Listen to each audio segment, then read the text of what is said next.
বোর্ডের দিকে তাকাও, এখানে কি বলা আছে দেখো। 39 শত সংখ্যাটি কত? কত বলতে আমরা কতকে বুঝি বলো তো? 100। তাহলে আমরা 39 দ্বারা 100 রে গুণ করব। 9 দ্বারা 0 রে গুণ করলে 9 শূন্যে 0।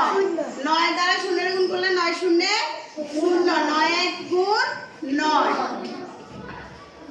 3 দ্বারা 0 রে গুণ করলে 3 শূন্যে 0। 3 শূন্যে 0। 3 1 গুণ 3। 0 0 9 9 3 3। তাহলে 39 শতের মধ্যে শত সংখ্যাটি কত হবে বলো তো? 3900। আচ্ছা এবার আসো 122 শত সংখ্যাটি কত? 122 শত সংখ্যাটি কত? তাহলে শত মানে কত?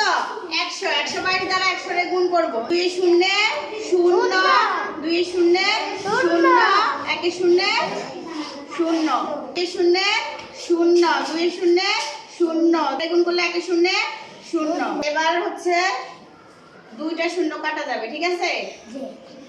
2 1 গুণ 2 2 1 গুণ 2 1 1 গুণ 1 0 0 2 2 2 12,200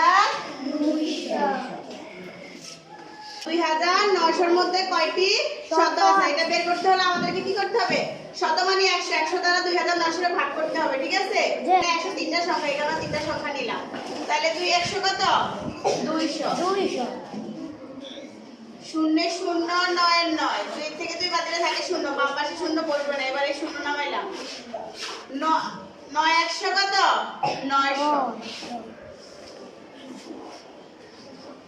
আচ্ছা তাইলে টা শত আছে, কয়টা শত? 29টা শত। 29টি শত আছে। আচ্ছা এবার দেখো একক দশক শতক হাজার অযুত 91000। 91000 এ কয়টা শত আছে? সেম আমরা এটাকে ভাগ করে দেখব কয়টা শত আছে।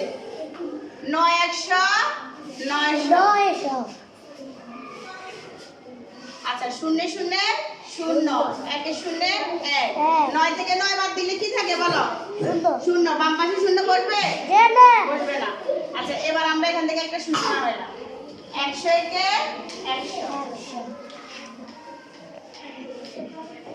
আচ্ছা এখানে আর একটা 0 বাকি আছে। এখানে আরেকটা 0 দিলাম, এখানে একটা 0 দিলাম। তাইলে কত আছে বলো? 99000 এ কয়টা শত আছে বলো তো? 910টি শত আছে।